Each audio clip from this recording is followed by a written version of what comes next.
ಹರಿ ಓಂ ನಮಸ್ಕಾರ ವೀಕ್ಷಕರೇ, ಜ್ಯೋತಿ ಬಳಿಗಾರ್ ಚಾನಲ್ಗೆ ನಿಮಗೆಲ್ಲ ಸ್ವಾಗತ. ಈ ದಿನ ನೋಡ್ರಿ ನವರಾತ್ರಿ ಕಲಶ ಸ್ಥಾಪನೆ ಮತ್ತು ಮುಹೂರ್ತ, ಸರಿಯಾದ ದಿಕ್ಕು ಮಂತ್ರ ಸ್ಥಾಪನೆ ಈ ಒಂದು ಯಾವ್ಯಾವ ಥರ ಇರುತ್ತೆ ಅನ್ನೋದನ್ನು ಈ ವಿಡಿಯೋದಲ್ಲಿ ಹೇಳ್ತೀನಿ ನೋಡ್ರಿ. ನವರಾತ್ರಿ ಕಲಶ ಸ್ಥಾಪನೆಯನ್ನು ಘಟ ಸ್ಥಾಪನೆ ಅಂತ ಕರೀತಾರೆ.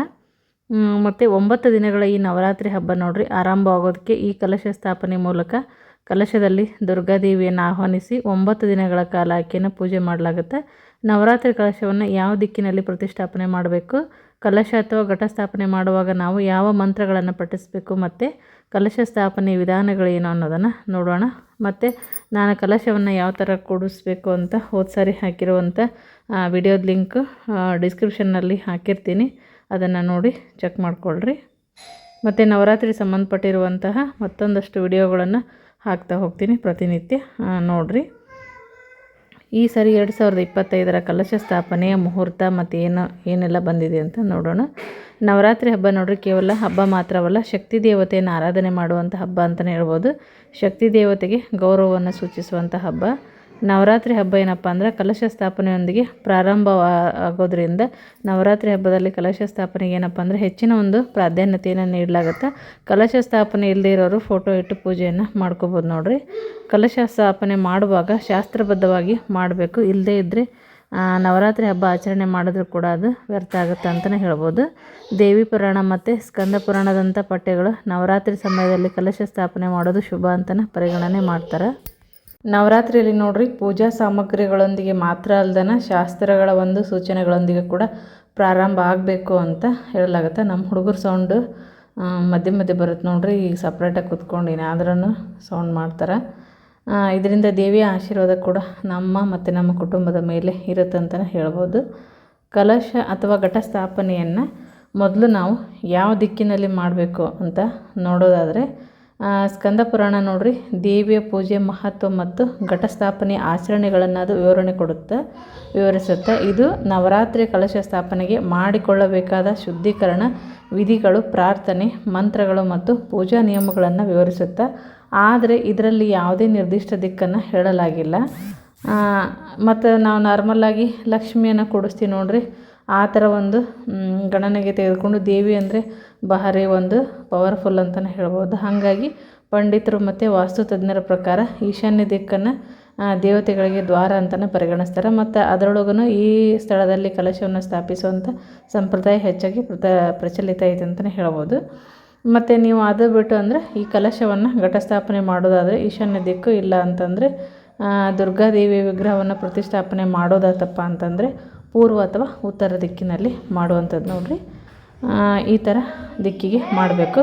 ಮತ್ತು ಘಟಸ್ಥಾಪನೆ ಅಥವಾ ಕಲಶ ಸ್ಥಾಪನೆಯ ಮುಹೂರ್ತ ಇದನ್ನು ಲಾಸ್ಟಲ್ಲಿ ಸ್ಕ್ರೀನ್ಶಾಟ್ ಹಾಕಿರ್ತೀನಿ ನೋಡ್ರಿ.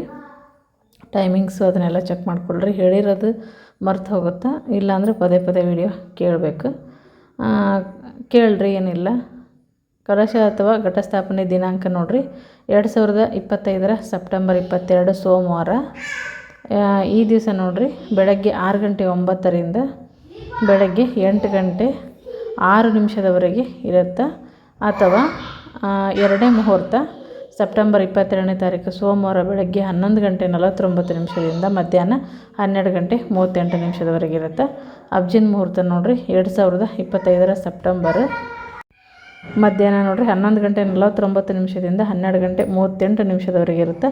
ಈ ಟೈಮಲ್ಲಿ 3 ಟೈಮಲ್ಲಿ ಯಾವಾಗಾದರೂ ನೀವು ಅನುಕೂಲ ನೋಡ್ಕೊಂಡು ಮಾಡ್ಕೊಳ್ರಿ.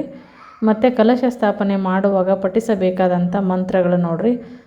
ಸರ್ವಮಂಗಳ ಮಾಂಗಲ್ಯೆ ಶಿವೆ ಸರ್ವಾರ್ಥ ಸಾಧಿಕೆ ಶರಣ್ಯೇ ತ್ರಯಂಬಕೆ ದೇವಿ ನಾರಾಯಣಿ ನಮೋಸ್ತುತೆ.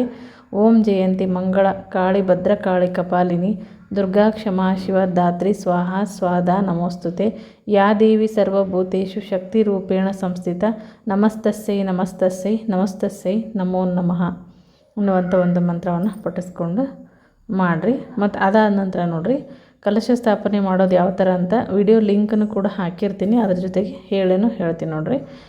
ಘಟ ಸ್ಥಾಪನೆ ಮೊದಲು ಏನಪ್ಪ ಅಂದ್ರೆ ಮನೆಯನ್ನು ಮೊದಲು ಸ್ವಚ್ಛಗೊಳಿಸಿ ಕ್ಲೀನಾಗಿ ಇಡಬೇಕು. ಮತ್ತು ಆನಂತರ ಬೆಳಗ್ಗೆ ಸ್ನಾನ ಎಲ್ಲ ಆದಮೇಲೆ ಶುದ್ಧವಾದ ಅಂದರೆ ಮಡಿ ಬಟ್ಟೆಗಳನ್ನು ಧರಿಸ್ಕೊಂಡು ಪೂಜಾ ಸ್ಥಳದಲ್ಲಿ ಏನಪ್ಪ ಅಂದ್ರೆ ಉತ್ತರ ಅಥವಾ ಪೂರ್ವಕ್ಕೆ ಮುಖ ಮಾಡಿ ಕೂತ್ಕೊಳ್ರಿ.